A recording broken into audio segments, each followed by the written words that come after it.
The African plains have always been a land of survival. Predator and prey, heat and hunger, mercy is rare, and mistakes are unforgiving. But sometimes, just sometimes, the savannah tells a story that defies its own rules. A story of choices, regret, and the strange, unshakable bond between creatures who should have been enemies. This is the tale of Daisy the dog, her pups, and the lions of the Masai Mara. The sun was merciless that day. It pounded the earth with a weight that seemed almost personal. Heat shimmered above the endless sea of golden grass, twisting the air into mirages. Cicadas sang their relentless chorus, and the ground cracked underfoot like fragile glass. At the edge of a solitary acacia tree stood Daisy, a lean, mud-streaked mother dog, her ribs rising and falling with the strain of every breath. At her belly, 3 tiny pups pressed close, cream-colored fur trembling in the scorching heat. Beside them, a man in a faded red shuka Juma Mwangi, a herdsman hardened by years under this Sunday. His face was carved with lines of fatigue and decisions too heavy to carry. He knelt slowly, his hands calloused, trembling. With practiced but unsteady movements, he tied Daisy's leash to the rough bark of the acacia. Then, one by one, he bound each pup's tiny paws with rough cord. Their cries were soft, pitiful, echoing in the dry silence. Juma paused, his weathered face lifted toward the horizon, eyes hollow. A whisper of regret flickered there, but it was swallowed by the heat. He stepped back, turned, and walked away. Behind him, Daisy strained at her bonds, whimpering. The pups huddled tighter, their tiny bodies quivering so hard the grass itself seemed to shiver with them.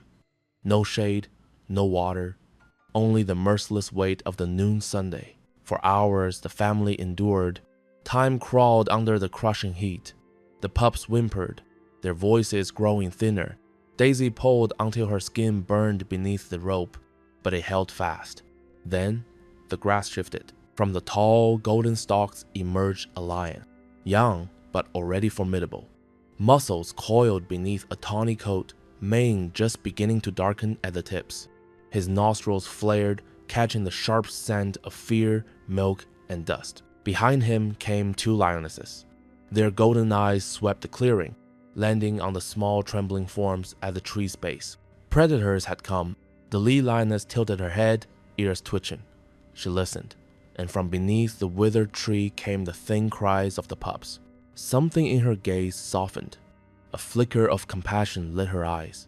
Without hesitation, she crouched low, belly brushing the earth, then sprang forward. Daisy froze, her teeth bared, her heart hammered, but the lioness did not strike. Instead, she clamped her jaws around the ropes that bound the pups. With one powerful tug, the cord snapped. Fragments of twine fluttered into the dust. Another lioness joined, biting through Daisy's leash. The dog staggered free, eyes wide with disbelief. She bolted to her pups, pressing her body protectively around them. The lions did not attack. They formed a loose semicircle around the family, golden sentinels beneath the violet-tinged sky. The male patrolled the perimeter, tail twitching, ears flicking for danger. And as the sun sank into a blood-red horizon, Daisy and her pups huddled safe in the lion's shadow. The savannah transformed with the dusk. Shadows stretched long, crickets replaced cicadas, hyenas cackled faintly in the distance. Daisy curled around her pups, their small bodies pressed to her warmth. But her eyes stayed open, wide, fixed on the lions. The lionesses lay nearby, paws crossed, watching silently. Occasionally, one rose, padding to the edge of the clearing to sniff the air. The male stood tall, his darkening mane haloed by the last strands of light, every sense alert. Predators had arrived, but instead of consuming, they had chosen to protect. Through the night, the pride guarded Daisy's fragile family. When the jackal dared to creep close, the male lion lunged with a roar that split the night, sending it fleeing. When vultures circled low at dawn, the lionesses raised their heads and glared skyward until the birds drifted elsewhere. The dog and her pups had been left to die, but in the heart of the Mara, unlikely guardians rose in their defense. Days passed. The acacia tree, once a place of despair, had become a sanctuary of sorts. Daisy regained her strength, her ribs less pronounced as she scavenged near the lion's kills. Her pups grew, their fur filling, their cries stronger, and then, one evening, a sound broke the stillness. The rattle of an old engine, coughing, choking, and finally dying. From the dust emerged a battered land cruiser, its paint flaked, its body scarred, and from it stepped Juma, older now, beard streaked with gray, shoulders slumped with the weight of memory. In his hands, a warm water skin and a bundle of dried meat. He walked slowly toward the acacia clearing, and there he saw them. Daisy, her coat glossy now, standing tall. At her side, not 3 fragile pups, but 4 strong adolescents, tails high, eyes confident, and behind them, the lions. The pride stepped from the shadows. The male lion first, mane thick and dark. Then the lionesses, flanking him. Their eyes were steady, unthreatening, watchful. Juma froze. His breath caught. He dropped to his knees in the dust, water and meat falling from his hands. "I'm sorry," he whispered. His voice cracked. "I thought I was doing the right thing. Please, forgive me." Daisy stepped forward. Slowly.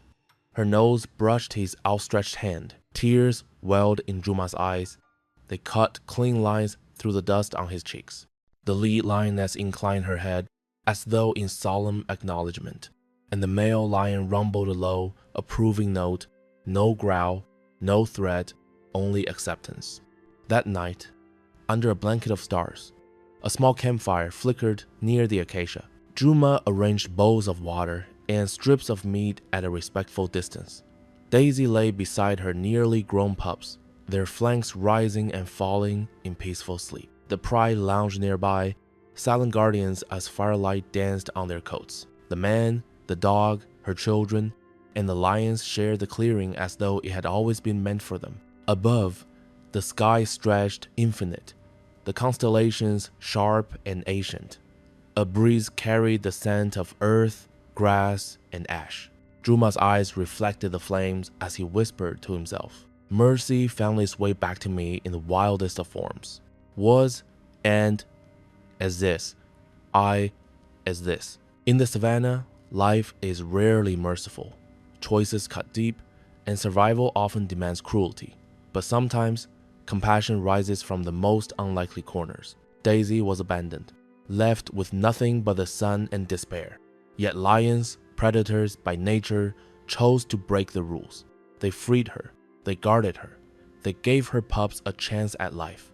And when the man who failed them returned, seeking forgiveness, it was not anger he found, but grace in the eyes of the dog, and grace in the silent rumble of the lion. This story reminds us that compassion knows no boundaries, not of species, not of mistakes. In the face of our darkest choices, forgiveness can emerge fierce and unexpected, like lions standing guard over a family they could have destroyed.